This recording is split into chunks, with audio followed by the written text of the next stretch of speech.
اللہ کے نبی دنیا سے رخصت ہو چکے ہیں اور ظہر کی نماز کے لیے بلال چھت پہ چڑھے. جب کہا اشہد ان محمد تو روتے روتے روتے آواز بند ہو گئی اور اذان پوری نہ کر سکے اور دھاڑے مار کے رونے لگے. سارے مدینے والے رونے لگے تو آپ اتر گئے اور کہا میں آج کے بعد قسم کھاتا ہوں کہ آج کے بعد میں اذان نہ دوں. اور پھر اللہ کے نبی کے تدفین کے بعد ابو بکر صدیق سے اجازت لے کر جہاد میں ملک شام چلے گئے. 6 مہینے لوٹ کے نہیں آئے. 6 مہینے گزرے.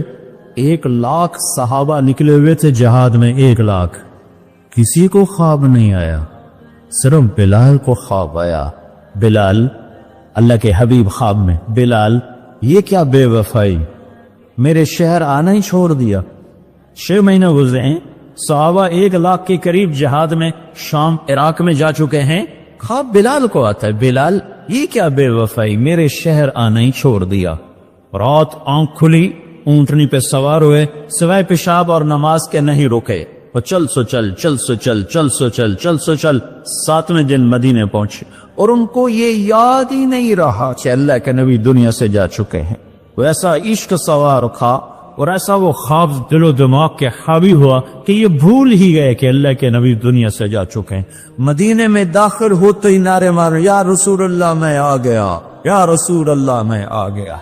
جب حجرہ مبارک پر پہنچے تو پھر یاد آیا, او ہو تو جدائیاں ہیں, جدائیاں ہیں.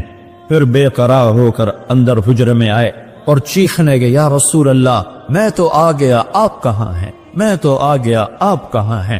اور قبر پر گرے اور قبر سے چمٹ کر روتے روتے روتے روتے خوشی کی کیفیت طاری ہو. نماز کا وقت آ گیا, مسجد ساری بھر گئی. سب کی تمنا کہ آج بلال اذان دے, اور کسی کو ہمت نہیں ہو رہی بلال سے بات کر. تو صحابہ نے حسن حسین کو استعمال کیا, امامین ہمامین. نبی کی آنکھوں کی ٹھنڈک, جنت کے سردار حسن اور حسین, جنت کی عورتوں کی سردار فاطمہ. علی تجھے پتا ہے تیرا گھر کہاں ہے جنت میں؟ کہا جی نہیں. پر جنت میں تیرا گھر میرے گھر کے سامنے ہے. تو دونوں کو صحابہ نے کہا, حضرت آج بلال سے کہو اذان دے, اور یہ کسی کے کہنے پر نہیں دیں گے. حسین 6 سال کے, حسن 7 سال کے, یہ دونوں معصوم بچے آئے اور حضرت بلال کے سامنے کھڑے ہو کر کہنے لگے, چچا ایک درخواست کر. کہ میرے بچوں میری تو جان قربان ہے, کیا حکم ہے؟ تفاضنا کو حکم کو. کہ جیسے ہمارے نانا کے لیے اذان آج ہمارے لیے تھے. تو بلال رضی اللہ عنہ پھوٹ پھوٹ کے رونے, کہنے لگے میں نے قسم کھائی تھی کہ میں اذان نہیں دوں گا, لیکن میں تمہاری خاطر تو جان بھی قربان ہے, قسم تو چھوٹی سی چیز ہے, میں قسم کا کفارہ دوں. اور ایسے چڑھے چھت پر. ایک انصاری عورت کا گھر تھا جس کی چھت پہ چڑھ کے اذان دیتے تھے. کانوں میں انگلیاں دے کے جو ہی کہا اللہ اکبر تو سارے مدینے میں کوہام مچ, اور عورتیں ننگے سر ننگے پاؤں روتی ہوئی گھروں سے باہر نکلے, اور مسجد نبوی میں چیخ چنگھڑا مچ گیا. نو لگا جیسے دور نبوت لوٹ کے واپس آ گیا. یہ شان ہے کہ محمد سے وفا تو نے تو ہم تیرے ہیں, یہ جہاں چیز ہے کیا لوح قلم بترے ہیں. پھر دوسرا واقعہ, جب بیت المقدس فتح ہوا اور حضرت عمر خود پہنچے اور پہلی نماز مسجد اقصی میں ہونے لگی ہے اور جمعے کا دن ہے. جمعے کے دن لشکر اسلام داخل ہوا. عمر رضی اللہ عنہ قائد ہیں. جمعے کی اذان ہونے لگی تو 36,000 کا لشکر تھا, تو سب نے آ کر منت کی بلال کی کہ اذان. انہیں مانے تو آپ حضرت عمر نے کہا, بلال بلال یہ دیکھو آج اذان دیتے.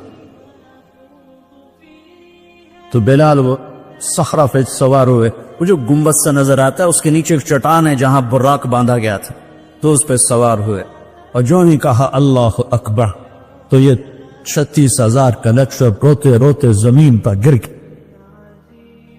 یہ اللہ کے حبیب کی اطاعت کی عزت ہے. اپنی زندگی کو ڈھالو اللہ کے محبوب کے طریقوں میں, اللہ کے محبوب کے سانچوں میں فلا وربک لا یؤمنون حتی یحکموک فیما شجر بینہم. قرآن کی سب سے خوبصورت قسم اے میرے حبیب لاہور والوں کو بتا دے کہ مجھے تیرے رب کی قسم. سبحان اللہ، کیا قسم اللہ نے اٹھائی ہے. اے میرے حبیب مجھے تیرے رب کی قسم. یہ عشق کی انتہا ہے، محبت کی انتہا ہے کہ اللہ تعالیٰ ہے خود ہی رب محمد ہے، لیکن قسم یوں اٹھا رہا ہے جس سے رب محمد کوئی اور ہے، قسم اٹھانے والا کوئی اور ہے. کہہ رہا مجھے تیرے رب کی قسم. میں اس کو اردو میں کبھی بھی بیان نہ کر پاؤں گا، اور دنیا کا کوئی بھی شخص اس کو اردو میں، انگریزی میں، ہندی میں، فارسی میں ڈال سکتا. فلا ورا سبحان. اے میرے حبیب مجھے تیرے رب کی قسم، جو اپنائیت اور جو شہد ان جملوں ان لفظوں میں بھرا ہوا ہے، میں کہاں سے لے کر لاؤں ترجمہ اس کا. مجھے تیرے رب کی قسم. علامہ اقبال میڈیکل کالج کے نوجوان بچے وشیوں کو بتا دے کہ تیرے غلام بنے گے تو میں ان کا ہوں، ورنہ میں کسی کا نہیں تیرے سوا. تو اللہ کو اپناؤ، غلامی مصطفیٰ کے ساتھ، غلامی رسول کے ساتھ، غلام محمد بن کے چلو، غلام رسول بن کے چلو، غلام نبی بن کے چلو، اللہ کے حبیب کے طریقوں میں ڈھل کے چلو، سیکھ کے چلو. یہ اللہ تک پہنچنے کا راستہ ہے. ڈاکٹر بنو، بادشاہ بنو، انجینئر بنو، جو مرضی بنو، لیکن غلام مصطفیٰ بن کے بنو. پھر اللہ تمہارا ہے. ساری کائنات اس نے اپنے حبیب کے قدموں پہ جھکا دی، اس کی ایک ایک ادا کو محفوظ کر دیا، اس کے ایک ایک طریقے کو محفوظ کر دیا. وہ دنیا اس سے بڑا محسن کوئی ہے تو دکھاتا، اس سے بڑا کوئی محسن ہے تو دکھاتا، اس سے بڑا کوئی عالی مقام ہے. مقام محمود انتظار میں ہے، کدھر ہے شفاعت کبریٰ انتظار میں ہے، کدھر ہے مقام وسیلہ انتظار میں ہے، کدھر ہے جنت کا جھنڈا کی چابی اس کے ہاتھ میں ہے، اللہ کا جھنڈا اس کے ہاتھ میں ہے، جنت کی چابی اس کے ہاتھ میں ہے. حوض کوثر موجیں مارتا ہوا اس کے انتظار میں ہے، جنت بن سنور کے اس کے انتظار میں ہے. اللہ کی رحمت کے در کھلنے کے لیے اس کی شفاعت کے انتظار میں ہیں، جنت کے دروازے کھلنے کے لیے اس کی شفاعت کے انتظار میں ہیں، جنت کا دروازہ کھلنے کے لیے اس کے قدم مبارک کے پڑنے کے انتظار میں ہے. وہ ساری کائنات میں ساری امت کے لیے رحمت بن کر، شفقت بن کر، شفیق بن کر، حریص بن کر، عزیز بن کر، رؤوف بن کر، رحیم بن کر آئے. محمد ہیں، اور وہ آج جیسے اللہ نے اپنے نام رکھے ایسے اپنے حبیب کے نام بھی رکھے. تو محمد، تو احمد، تو ماہی، تو حاشر، تو عاقب، تو فاتح، تو خاتم، تو ابو القاسم، تو طٰہٰ، تو یاسین، تو مجتبیٰ، تو مرتضیٰ، تو حامیم، تو مرتضیٰ، تو مجتبیٰ، تو مصطفیٰ، تو باطن، تو ظاہر، تو اول، تو آخر، تو شاہد، تو رشید، تو مبشر، تو نذیر، تو داعی الی اللہ، تو سراج منیر، تو مزمل، تو مدثر. مزمل اور مدثر میں جو لاڈ ہے، اللہ کی قسم لاکھوں کتابیں لکھ دو تو ایک لفظ کا مطلب ادا نہیں ہو سکتا. یا ایھا المزمل، یا ایھا المدثر. اوئے ہائے کیا محبت ہے.